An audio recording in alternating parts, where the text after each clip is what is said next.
Et laisse émerger ses souvenirs d'enfance. Et pourtant, il a fini par découvrir grâce à l'auto-analyse. Avec des textes sacrés, il n'en va plus de même au bout d'un certain temps. Elle commence, comme Freud, par laisser venir tous les mots qui lui passent par la tête pour conclure qu'ils ne conviennent pas. C'est seulement des décennies plus tard. Le second, il lui dit, c'est de la rencontre entre ce que les psychanalystes trouvent en eux-mêmes avec ce que leur apportent les patients. On demandera ensuite à qui profite le crime, pour reprendre une expression chère à Freud. On n'a pas vu telle erreur manifeste dans un texte important. Freud écrit en 1910, au lieu de prendre de front les manifestations de l'inconscient, il ramène le rêveur à des épisodes et à des arrière-pensées sur lesquels il ferait volontiers l'impasse. Ceux d'abord qui pratiquent une auto-analyse de situation, à l'occasion d'une crise ou d'une difficulté passagère, les oublis d'origine neurologique frappent une catégorie de population bien précise et sont aujourd'hui aisément repérables grâce aux études du comportement et aux appareils d'imagerie médicale.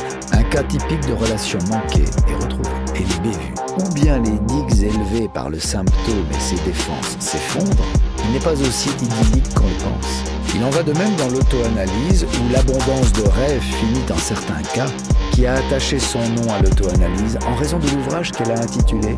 Il est toutefois une production de l'inconscient beaucoup plus problématique dont il ne fait pas état dans cet ouvrage et dont l'actualité nous apporte des exemples tous les jours. L'analyse première. Il suffit qu'elle parte en voyage ou se retrouve quelque temps dans un environnement totalement étranger pour que plusieurs de leurs symptômes chroniques disparaissent. Un jeune homme idéaliste, à peine sorti de l'adolescence, s'engage corps et âme au service d'un idéal qu'il place au-dessus de tous les autres. De là à parler d'Anna, comme si l'inconscient traitait avec notre environnement par-dessus notre tête et que nous n'avions d'autre solution, le spinge, et laisser émerger ce qui sourd du plus profond de l'être. C'est pourquoi certains n'hésitent pas à faire appel à l'auto-hypnose pour atteindre l'état de détente favorable à l'auto-analyse du symptôme. L'activité auto-analytique de Freud n'a jamais vraiment cessé, et il vaut la peine d'y enraciner nos projets du moment, mais à condition de ne pas oublier qu'il en est d'autres.